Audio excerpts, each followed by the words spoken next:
मंत्र में कहा नेदम यदिदम उपासते, इसके माध्यम से माने किसमें आ ब्रह्म बुद्धि कर लेता है व्यक्ति, देह में। दूसरे शब्दों में कहें तो कार्य कारण संघात में भी ब्रह्म बुद्धि हो जाती है, कर लेते हैं। तो कार्य कारण संघात में ब्रह्म बुद्धि करने की जो प्रवृत्ति है उसका निराकरण कैसे हो? बोले नेदम यदिदम उपासते, इस मंत्रांश के द्वारा उसका निराकरण करें इस नियम से। तो अन्यत्र आत्मातिरिक्त कहीं और स्थान पर आपकी ब्रह्म बुद्धि न हो, यह नियम है, विधि, नियम विधि हो गई, कहीं अन्यत्र ना करने लग जाओ। परिसंख्या क्या है? बोले परिसंख्या है एकस्य, पहला तो है तत्र चान्यत्र च प्राप्तो, माने एकस्य अनेकत्र प्राप्तस्य। उपनिषदों में प्रायः प्राण को भी ब्रह्म पद से कहा है, आकाश को भी ब्रह्म पद से कहा है, मन को भी ब्रह्म पद से कहा है, श्रोत्रादि को भी ब्रह्म पद से कहा है। तो ब्रह्म पद वाच्य बहुत हो गए, विविध शब्दों के द्वारा विविध सबको ही ब्रह्म कह दिया, बहुत बार अन्नम ब्रह्म आदि कह दिया। तो एक ही ब्रह्मतया अनेक स्थानों पर प्राप्त हो गया, तो सब जगह से निवृत्ति करके एक में उसका पर्यवसान करना।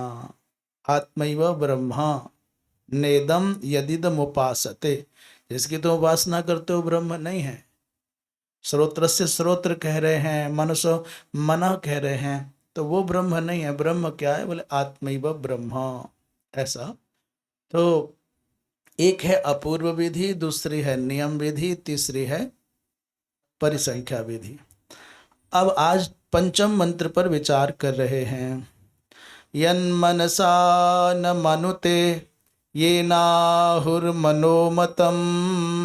तदेव ब्रह्मत्वं विद्धि नेदं यदिदमुपासते।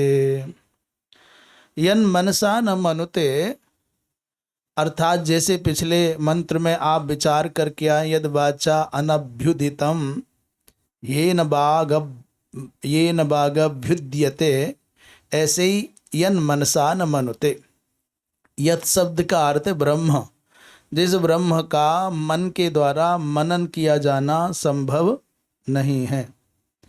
ये ना ब्रह्मणा, जिस ब्रह्म के समाश्रय से ये मन मतम आहो हो, इस मन में मनन करने की सामर्थ्य आती। अरे वाह,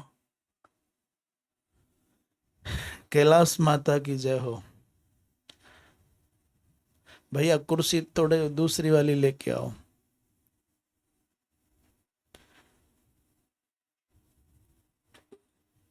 तो मन के द्वारा जिसका मनन करना संभव नहीं है, अपितु मन में जो मनन करने की सामर्थ्य है वो जिसके द्वारा आती है, तदेव ब्रह्मत्वम विद्धि, उसी को ब्रह्म जानो। नेदम यदिदम उपासते, जिसको तुम समझे बैठे हो ये ब्रह्म नहीं है, जिसकी उपासना आप कर रहे हो। भैया दूसरी कुर्सी के लिए बोला है ना, वो कहाँ है दूसरी वाली कुर्सियां?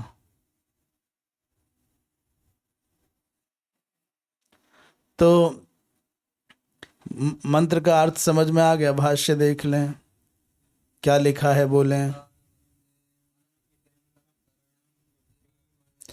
पहली बात तो उन्होंने कह दी यद मनसा न मनुते, इतनी बात हो गई। यत यत यद मनसा माने, यन मनसा में जो यन है, यत माने ब्रह्म, ब्रह्म का मनन नहीं किया जा सकता मन के द्वारा।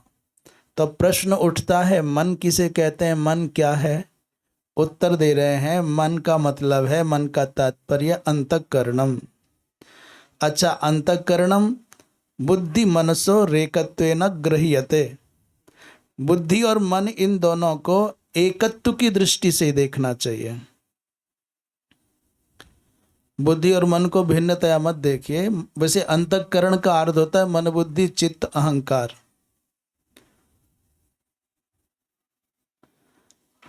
तो मनुते अनेन, अभी मन की ही व्याख्या कर रहे हैं। मनुते अनेना इति मनः, मनुते अनेना इति मनः। मन का मतलब क्या हुआ भैया? ध्यान कहाँ है? मन का मतलब क्या हुआ? जिसके द्वारा मनन किया जाता है उसको मन कहते हैं अथवा अंतःकरण कहते हैं, ऐसा भाष्यकार भगवान कह रहे हैं। अच्छा, जो विशेष बात मन की अथवा अंतःकरण की, भैया क्या आवाज को क्या हो रहा है? जो मन की अथवा अंतःकरण की विशेषता है उसे बता रहे हैं सर्वकरण साधारणम, और दूसरा बोले सर्व विषय व्यापकत्वात्। ये मन कैसा है, अंतःकरण कैसा है? बोले सर्वेंद्रिय विषय व्यापकत्वात्। सर्वेंद्रिय विषय व्यापकत्वात्, सभी इंद्रियों के विषयों में व्यापक है। बिना बिना मन के संसर्ग के, बिना मन के संसर्ग के आप किसी इंद्रिय के विषय का बोध नहीं प्राप्त कर सकते। कोई भी इंद्रिय है वो मन सहकृत ही विषय का, बस ये विशेष बात है। तो मन के विषय सर्व विषय व्यापकत्वात् माने सर्वेंद्रिय विषय व्यापकत्वात् सर्वकर्णानाम,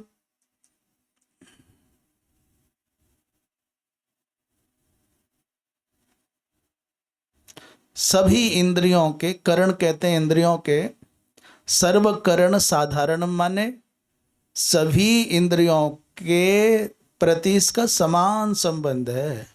ऐसा नहीं मन का किसी इंद्रिय विशेष के साथ में तादाद में विशेष हो, ऐसा नहीं है। सब इंद्रियों के साथ बराबर है, परंतु विशेष यही है कि जिस इंद्रिय के साथ ये जुड़ जाता है वही इंद्रिय अपना विषय का बोध करा देती है। फिर मन की व्याख्या चल रही है। मन क्या है? भगवान भाष्यकार की शैली है किसी एक प्रकरण को उठा करके फिर जब तक उसका सार तत्व नहीं निकालते तब तक छोड़ते नहीं। मन क्या? बोले काम, दूसरा संकल्प, तीसरा विचिकित्सा, श्रद्धा अश्रद्धा, धृति अधृति, ह्री धी भी इत्येतत् सर्वं मन एव। ये बृहदारण्यक उपनिषद का मंत्र है जिसके माध्यम से मन को परिभाषित कर रहे हैं कि वो काम रूपात्मक भी मन ही है, संकल्प रूपात्मक भी मन ही है, विचिकित्सा माने संशयात्मक भी मन ही है, और श्रद्धा है, अश्रद्धा है, धृति है, अधृति है, ह्री धी भी, ये सब कुछ मन ही है। तो मन इतना व्यापक है। अच्छा, ये कहो कि जो कुछ संसार में आपको प्रतीत हो रहा है वो सब मन ही का राज्य है। अनुकूलता और प्रतिकूलता भी, मित्र और शत्रु भी मन के द्वारा ही निर्धारित किए गए। वास्तव में ना कोई मित्र है ना कोई शत्रु है। सच पूछो तो ना कोई अपना है ना कोई पराया है, ना कुछ अच्छा है ना कुछ बुरा है। ये मन ने अपने विभाजन कर दिए हैं। इति श्रुते है कामादिवृत्ति मन मनः। तो मन कैसा हो गया? बोले कामादिवृत्ति वाला मन हो गया। कामादिवृत्ति मन मनः माने ये मन क्या है? बोले काम, जो मंत्र में बताया है, काम से आरंभ करके ही तो कहा, काम संकल्प से प्रारंभ करके इत्येतत् सर्वम मन एव। तो इत्यादिक वृत्ति वाला है मन। कभी वो संकल्प वाला है, कभी संशय वाला है, कभी श्रद्धा वाला है, कभी अश्रद्धा वाला मन है ना। कभी इसमें बहुत श्रद्धा भरी होती है, कभी कभी किसी किसी की श्रद्धा ऋतुमती हो जाती है। 2 दिन 3 दिन तक उसका अरुचि बनी रहती है, फिर वो शुद्ध होकर के फिर वापस अपने ठिकाने पर आ जाती है। कभी कभी श्रद्धा को सूतक लग जाते हैं तो 10-12 दिन चलता है खेल, और कभी कभी श्रद्धा को प्रसवादिक की समस्या हो जाती, परिणाम क्या आएगा तो उसमें महीनों लग जाते हैं। हाँ, ऐसा चलता रहता है।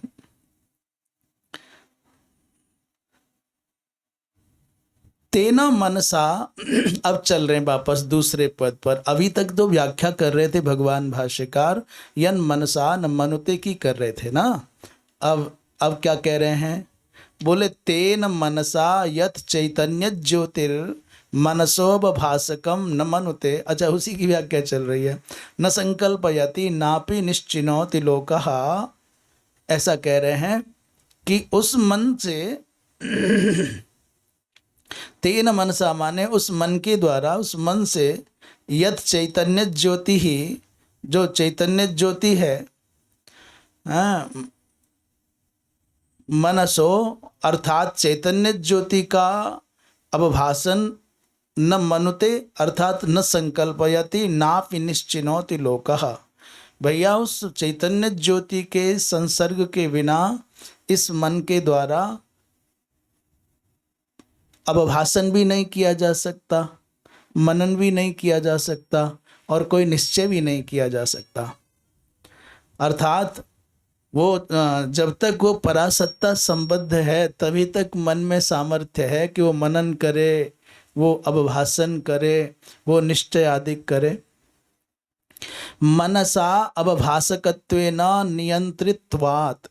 क्यों? बोले जो चैतन्य ज्योति है ना, उस चैतन्य ज्योति के द्वारा नियंत्रित होने से ही मन में अवभाषकत्व आता है। ये बात तो ग्रंथ के आश्रय से हम बोल रहे हैं। सामान्य व्यवहार में भी सब समझते हैं कि जब तक चेतना है तब तक ये समग्र करण संघात माने इंद्रिय संघात अपना अपना काम कर रहा है, और जब वो चेतन सत्ता ना रहे तो फिर कुछ भी नहीं बचता।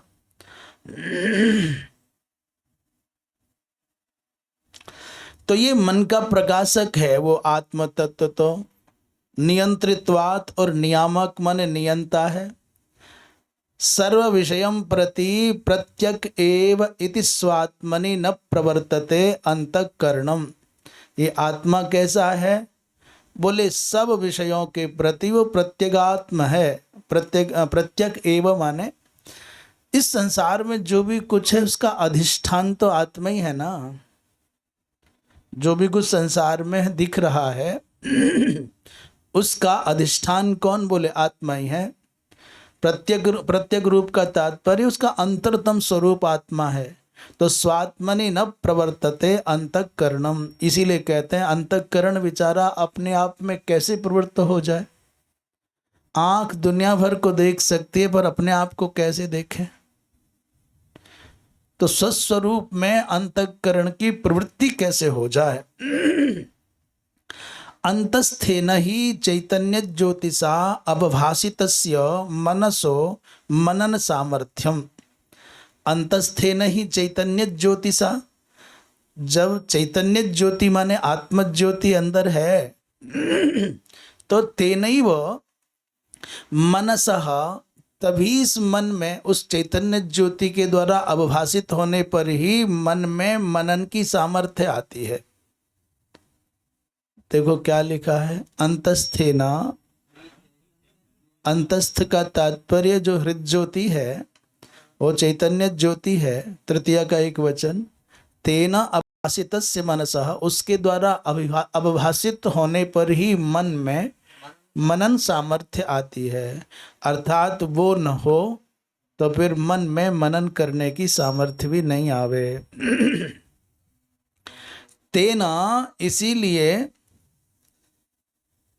सवृत्तिकम मनो येन ब्रह्मणा मतम विषयीकृतम व्याप्तम। तेना माने सवृत्तिकम मन, वृत्ति के सहित जो मन है। वृत्ति मन की क्या है? संकल्प है, अध्यवसाय है, विचिकित्सा है, श्रद्धा है। जो वृत्ति युक्त मन है, जिस ब्रह्म सत्ता के द्वारा विषयीकृत हो जाता है, माने मतम विषयीकृतम व्याप्तम हो जाता है। व्याप्तम कहा है, कथयंती ब्रह्मविद, ब्रह्मवेत्ता कहते हैं, ब्रह्मज्ञानी महापुरुष कहते हैं कि जिस ब्रह्म के द्वारा मत माने विषयीकृत, अर्थात ये मन व्याप्त है, ऐसा ब्रह्मज्ञानियों के द्वारा उद्घोषित किया जाता है। तस्मात् तदेव मनस आत्मानं प्रत्यक् चेतयितारं ब्रह्म विद्धि। इसीलिए तदेव उसको जो मन को अवभाषित करने वाला है, जो प्रत्यक्ष चेतयिता है, तम एव ब्रह्म विद्धि, उसी को ब्रह्म जानो। नेदम यदिदम उपासते, जो तुम कार्यकरण संघात में ब्रह्म बुद्धि करते हो अथवा उपासना के जो अन्य अवान्तर केंद्र आपने नए नए कल्पित कर लिए हैं, वो ब्रह्मतया मत देखिए उनको। अर्थात इस मंत्र का जो मूल भाव है वो ये है, चूंकि मंत्र में प्रारंभ में सब इंद्रियों का पृथक पृथक उल्लेख किया था, तो पहले बाघ का निराकरण कर दिया, यद वाचा अनभ्युदितम, और आज मन का निराकरण कर दिया कि मनसा यन मनसा न मनुते अपितु ये नाहुर मनोमतम तदेव ब्रह्म, अर्थात जिसके द्वारा मन में मनन करने की सामर्थ्य आती है, उस सत्ता को तुम ब्रह्म जानो। जो तुमने उपासना के कल्पित केंद्र चुन लिए उनको ब्रह्मतया मत देखिए। आगे नेत्र का यत् चक्षुषा न पश्यति, फिर श्रोत्रेण न शृणोति, यत् प्राणे न, तो अर्थात जो प्रथम मंत्र में आप समझ रहे हैं ना, जो प्रश्न किया था कि ये किसके द्वारा मन, हाँ, किसकी इच्छा से प्रेरित होकर के मन विषयों में लगता है, इसमें जो प्रश्न किए थे उसी की सब व्याख्या चल रही है। पहला मंत्र क्या था वो, तो केन मनः केन प्राणः और केन वाचम इमाम वदन्ति चक्षुः श्रोत्रंच, उसी मंत्र की समग्र व्याख्या का ये प्रथम खंड स्वरूप है, आकार है। आज इतना ही, अग्रिम मंत्र की व्याख्या कल होगी। यत् चक्षुषा न पश्यति येन चक्षुंसि पश्यति तदेव ब्रह्मत्वं विद्धि नेदम यदिदम उपासते।